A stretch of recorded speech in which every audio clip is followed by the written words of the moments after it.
মহিলা সংরক্ষণ বিলের আড়ালে 2029-এর রাষ্ট্রনৈতিক অঙ্ক করছে কেন্দ্র। আসল নারী বিরোধী মোদি। 29 জন সংসদের মধ্যে টিএমসি 37.90% মহিলা সংসদ রয়েছেন।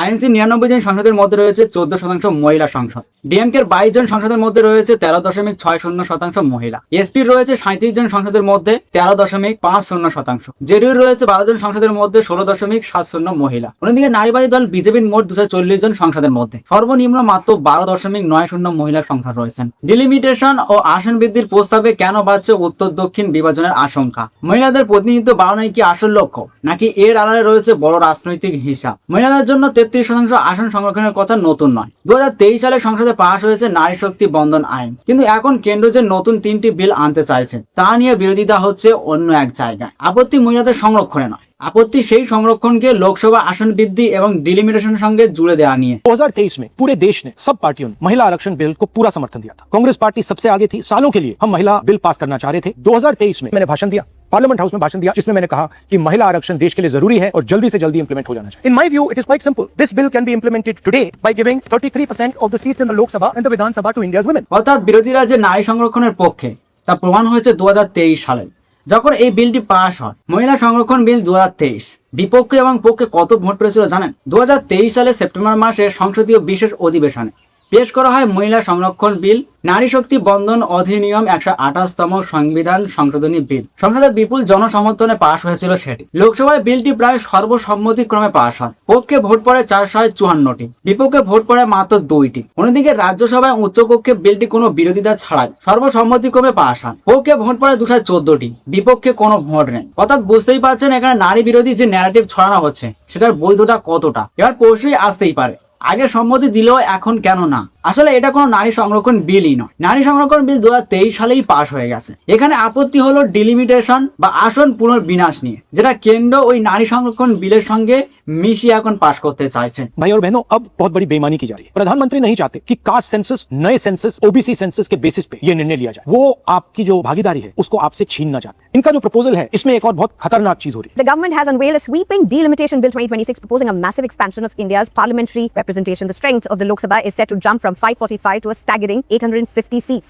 सच्चाई ये है कि अगर जो मोदी जी चाहते हैं हो जाए तो जो छोटे स्टेट्स हैं, साउथ के स्टेट्स हैं और नॉर्थ ईस्ट के स्टेट्स हैं, उनका रिप्रेजेंटेशन कम हो जाए। उनको भयंकर नुकसान होने वाला है और मैं इसको एंटी नेशनल एक्टिविटी मानता हूं। हमारा जो स्टैंड है वो बिल्कुल क्लियर है। अगर आपको करना है तो ओबीसी सेंसस का जो डेटा है उसके बेसिस पे कीजिए, 2026 के सेंसस के बेसिस पे कीजिए, 2011 के सेंसस के बेसिस पे मत कीजिए, क्योंकि उसमें ओबीसी का, पिछड़े वर्ग का कोई डेटा नहीं है। और अगर आप सचमुच में वुमेन्स बिल इंप्लीमेंट करना चाहते हो तो आपके पास वुमेन्स बिल पड़ा हुआ है, उसको आप इंप्लीमेंट कीजिए, हम आपको पूरा समर्थन देंगे। मगर पिछड़े वर्ग, सदर्न स्टेट्स, छोटे स्टेट्स के खिलाफ हम आपको काम नहीं करने देंगे। हिस्सा चोरी बंद करो, पिछड़ा वर्ग, दलित, आदिवासियों को उनका हक दो। নতুন প্রস্তাব অনুযায়ী লোকসভার আসন সংখ্যা 543 থেকে বাড়িয়ে 850 পর্যন্ত করা হতে পারে। একই সঙ্গে ডিলিমিনেশন বা আসন পুনর্বিন্যাস হবে এবং সেই পুনর্বিন্যাসের ভিত্তিতে মহিলাদের জন্য সংরক্ষিত আসন নির্ধারণ করা হবে। সরকারের বক্তব্য, এতে 2029 সালের মধ্যেই মহিলাদের সংরক্ষণ কার্যকর করা সম্ভব হবে। কিন্তু বিরোধীদের এখানে একদম সাফ প্রশ্ন, যদি সত্যি মহিলাদের প্রতিনিধিত্ব বাড়ানোর উদ্দেশ্য হয় তাহলে বর্তমানে 543টি আসনের মধ্যে এই সংরক্ষণ কার্যকর করা হচ্ছে না কেন? এটা একদমই পরিষ্কার এবং স্বাভাবিক প্রশ্ন। ডিলিমিটেশন কি?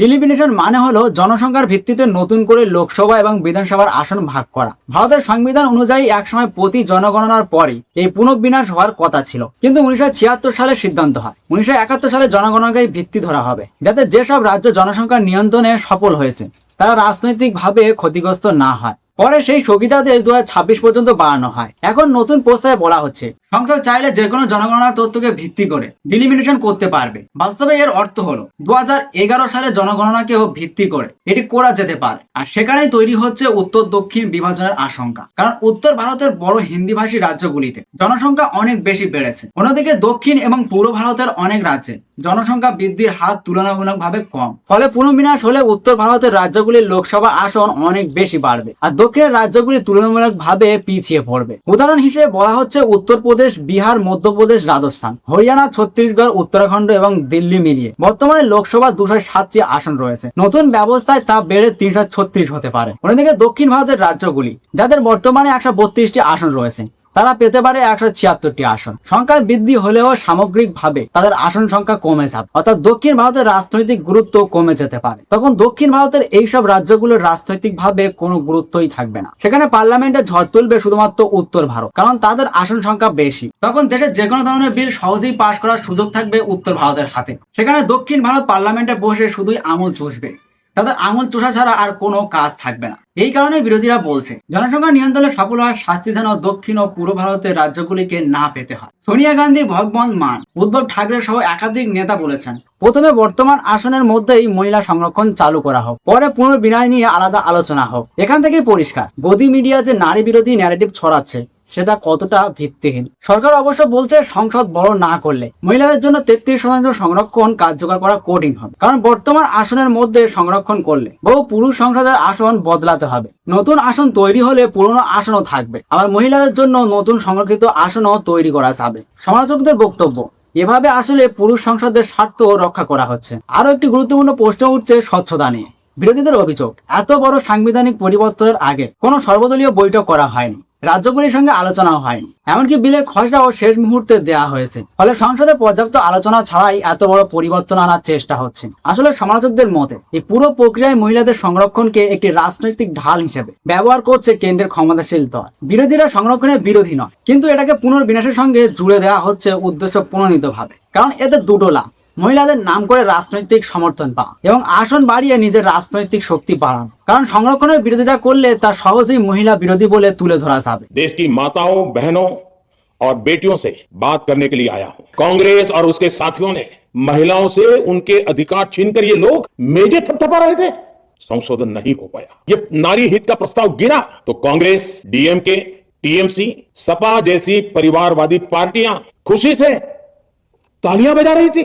অথচ বিরোধী দলগুলি অধিকাংশই বলছে তারা মহিলাদের সংরক্ষণের পক্ষে, কিন্তু তা পুনর্বিন্যাসের সঙ্গে জুড়ে থাকুক তা তারা চায় না। অর্থাৎ বিতর্কের আসল বিষয় মহিলাদের সংরক্ষণ নয়, বরং প্রশ্ন হলো সেই সংরক্ষণ কার্যকর করার নামে কি দেশের রাজনৈতিক ভারসাম্য বদলে দেওয়ার চেষ্টা হচ্ছে। বিরোধীরা বলছে মহিলাদের সংরক্ষণ জরুরি, কিন্তু তা যেন কোনো বিশেষ রাজনৈতিক লাভের হাতিয়ার না হয়। আর সেই কারণেই এই বিরোধিতা। আর কুমিরের কান্না যারা কাঁদছে তাদের জন্য এই পরিসংখ্যান।